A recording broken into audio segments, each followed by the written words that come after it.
Hello and good day and welcome to Pre-Algebra. We'll be talking about PO32, graphing an equation in slope-intercept form. This is a term that you are going to hear many times throughout this year and the next. Because admittedly, as much work as math is, and it requires us to do, showing the work of opposite operations, always simplifying fractions. It always seems like there's just so much work. We try to make things as efficient and as easy as possible. Okay. And today, what we're going to make more efficient is the process of graphing any equation. Okay. And we do that by using something called slope-intercept form. So slope-intercept form is a way to write a linear equation. What does the word linear mean?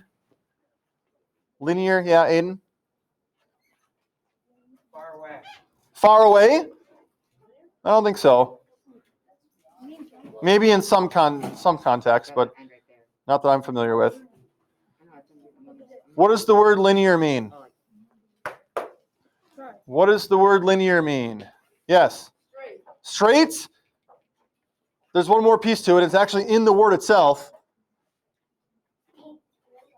A line, straight line, okay? So when we graph these equations, they're not going to look like that, okay? They aren't going to look like that. They're not going to look like that. They're going to be lines, straight lines. So when you're graphing these, if you come up with something that's not a straight line, you know right off the bat that it's an incorrect graph. We will get to graphs like that eventually, but not now. We're starting with lines. So a linear equation that makes it easily graphable based on what the equation tells you about how the line moves across the coordinate plane. What did we define as telling us how a line moves across a coordinate plane? You've heard that phrase before. What tells us how a line moves across the coordinate plane? That was a literal definition of this term that we had last unit. Aiden. Nope. What tells us how a line moves across the coordinate plane? It starts with S, ends in lope. Slope. Excellent job. Okay. Slope. So that's why it's called slope-intercept form, because slope is a big part of it. Okay. And slope-intercept form looks like this. Y equals mx plus b. Okay, y equals mx plus b. Slope-intercept form, y equals mx plus b. And those four variables that we have there, this next little section here, we are going to be describing them, defining them. The x in slope-intercept form represents the x value, that looks like x valve, x value of any ordered pair on the line.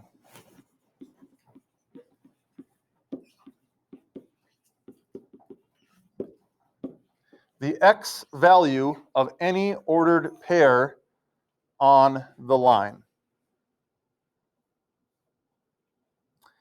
The y variable in slope-intercept form represents the y value of any ordered pair on the line.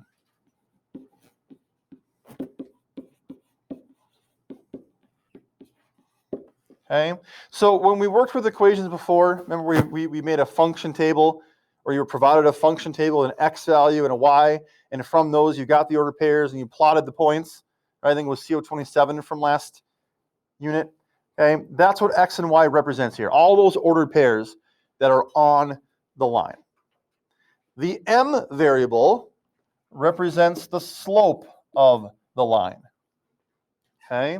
Slope-intercept form, that m variable is what represents the slope. The b variable represents the y-intercept, and that's why we had two objectives on the y-intercept prior to this, because we've already talked about slope. That was kind of a big theme of Unit 4. We were introduced to y-intercepts last in 31 and 30, and now we're kind of using both of those things to make slope-intercept form. Aiden? Is there a specific reason why slope is labeled M? I'm glad you asked, actually. Yes. So when slope-intercept form was kind of first being, I don't want to say invented, but developed, okay, it was actually called MLOPE. But over time, over the years, language changed and things like that. And so now we call it slope, but we kept the M variable because it was originally called MLOPE. Okay? And then why we use B for the y-intercept? Well, it turns out that when that was first being developed, it was actually called the y-bintercept. Yes, but don't Google that, because there's no need to, because I already told you what you need to know. Okay? So that would be the reason why. Yes, Connor. When was it developed? This a long time ago. Long time ago. It was developed centuries long ago. Who just said wait? He's lying. Okay. So the steps to graphing in slope-intercept form. We're going to fill this out after kind of doing one together here, so I can scroll down. Any other questions on this section? You have all the notes of what the variables represent here. Okay, then let's go on. So let's look at, I'm going to have to make this a little bit smaller here, I think, if we can fit it on the page. Let's look at this first one. We have y equals 2x minus 3. Now, if I gave you this equation to graph in Unit 3 in CO27, what you needed to do was make an xy table with ordered pairs. Okay, so let's do that here. Someone give me a value for x that is going to fit on the coordinate plane here. That's kind of important. Connor? -3. Okay, that's not going to work because if we put in -3 for x, we'll get -9 for y, which is way off the coordinate plane. Okay, so just to keep it kind of localized here. Pierce? 2. If x is 2, we plug that into the equation here to solve for y. 2 times 2 is 4, minus 3 gives us 1. Okay, and that gives us the ordered pair 2, 1. So go ahead and plot that on this graph here, 2, 1. Okay, go ahead and plot that point 2, 1. Give me another value for x, one that's going to fit on the coordinate plane here. Yes, Aiden? 4. Okay, that should work. 4 for x, we plug that in. 2 times 4 is 8, minus 3 is 5. So 4, 5 is going to be on this graph as well. Let's get one more, maybe 2, I don't know. Give me another value for x that we can use to plot points and graph this line. Aiden? 3. If x is 3, 2 times 3 is 6, minus 3 gives us 3, and that's the ordered pair 3, 3. Right? And we'll stop right there. We've got 3 points plotted. Do those 3 points make a line? Yes. Okay, so we know that we've done this correctly. And this is how you were taught in CO27 to graph any equation, just like this. Pick values, plug in the points, plot the points, connect them. Fairly tedious? Fairly tedious. Challenging? Maybe not so much with y equals 2x minus 3, but if I had you do it for the next one there, y equals -3/4 x plus 1, when you start to insert those fractions, things can get a little bit hairy. So slope-intercept form gives us a more efficient way to do what we just did, which is graph this equation. And what we look at, what is the y-intercept and what is the slope?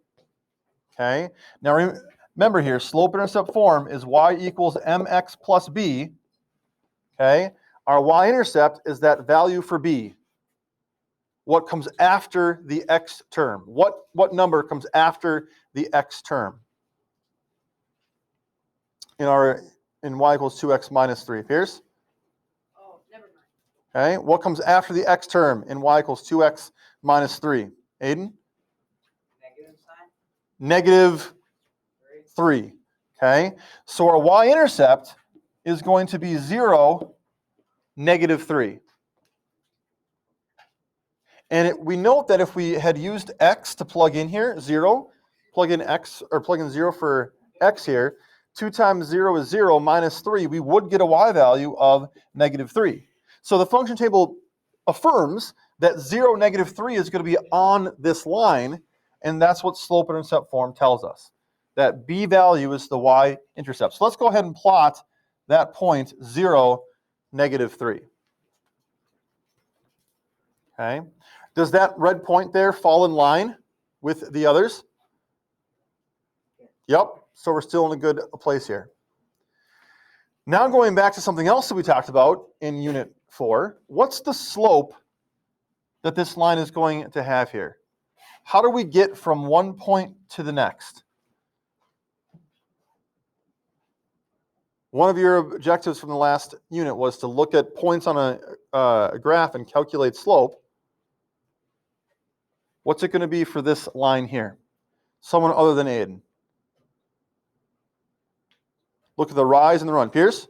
Down 4 over 2. Remember, we read a graph from left to right, right? So we aren't going from this top point here down 4 and over 2 to get to that one that's on the left side of it. We are reading a graph from left to right. So we want to know, how do we get from, for example, this point to that one?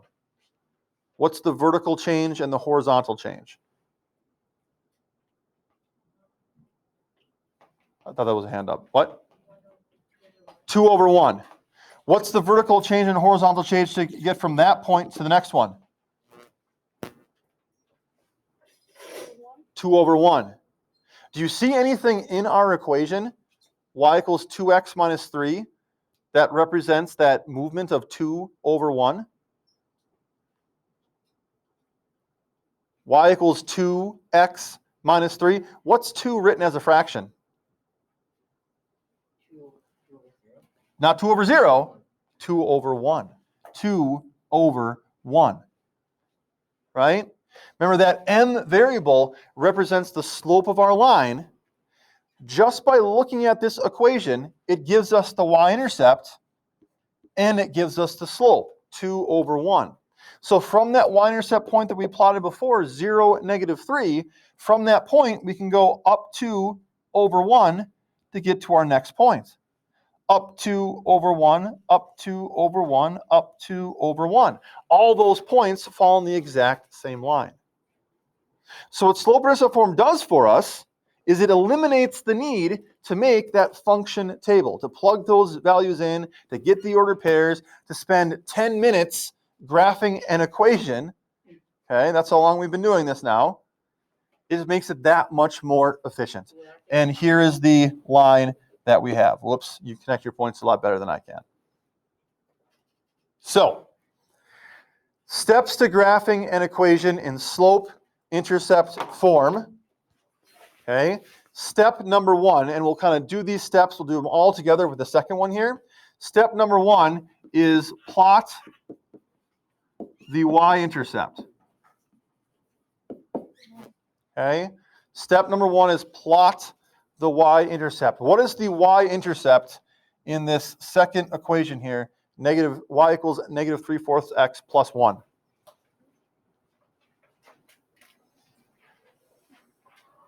Connor?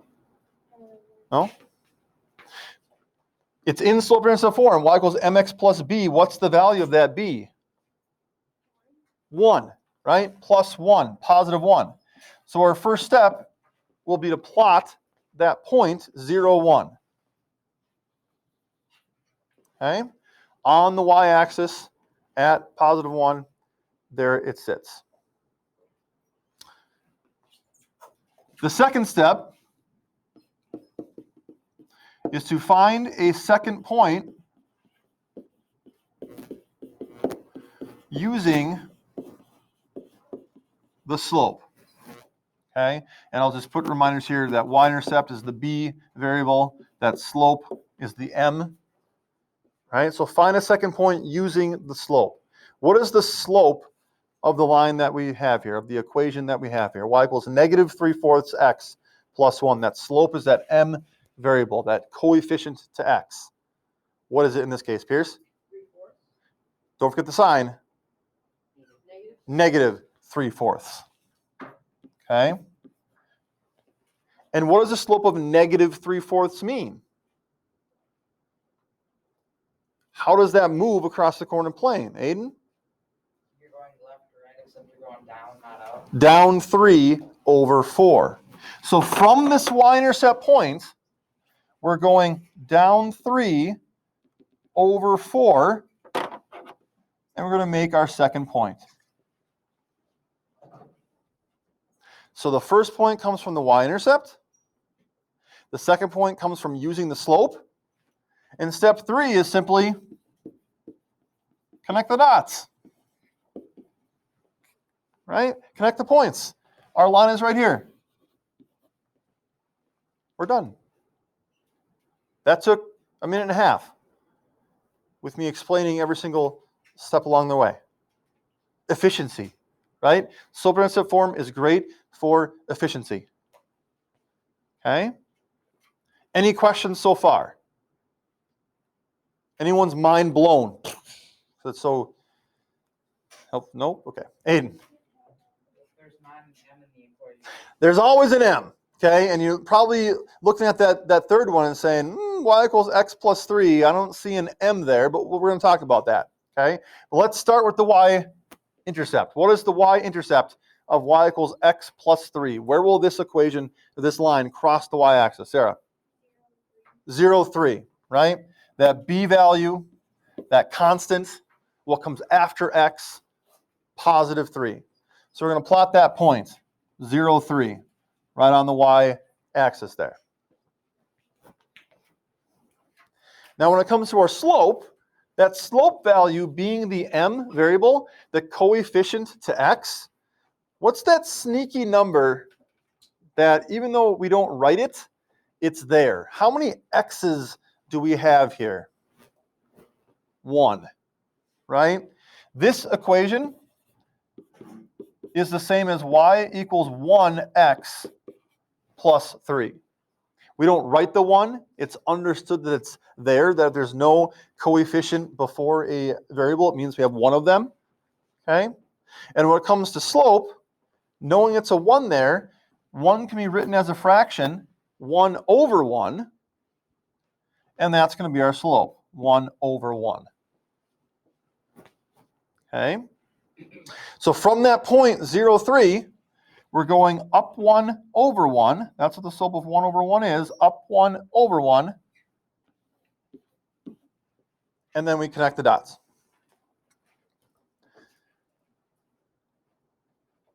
Okay. You can check your answer by taking that second point that we found. I'll highlight it in blue here. That second point that we found, the ordered pair of that is 1, 4. Does 1, 4 work in y equals x plus 3? Does 4 equal 1 plus 3? Yes. Okay. So you can check your answer by taking that second point and plugging it back into the equation to see if it works. Because it's an ordered pair on the line, remember x and y represent ordered pairs on the line. If 1, 4 is on the line, it's going to work, and it does. Okay? All right. Any questions so far? Okay. Let's go to the next page. I'm going to first here clear my ink properly. And then go on here, make this bigger, back to normal size. And here we go. Okay.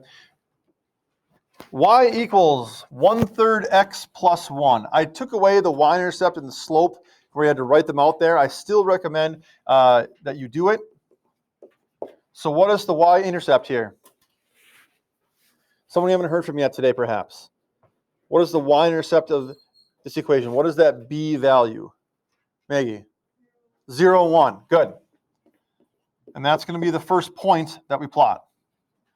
1 on the y-axis there. Make sure you are knowing the difference between your x-axis and your y-axis. Here they're labeled for you. They won't always be, okay? That y-axis is always that vertical line. That's where we start. Because if we plug in 0 for x, we're going to get 1 as a value for y. What's the slope of this line? How does this line move across the coordinate plane? Someone knew. What's that value for m? Okay, Carly. 1/3. 1/3. Okay? Is that coefficient to x, that value for m? We're moving up 1/3 from our y-intercept. So up 1/3. And there we have our line. Okay. Y equals -3/2 x minus 2. Y equals -3/2 x minus 2. What is the y-intercept here? John? You're thinking slope. By putting it over 1, that kind of makes it slope. The y-intercept is just the number that you see after that x term, that constant. Okay, 0, -2. So we're going to plot that point. And again, make sure you bring that negative sign with it, right? That subtraction sign belongs to the 2. It makes it negative there. And our slope in this case is what?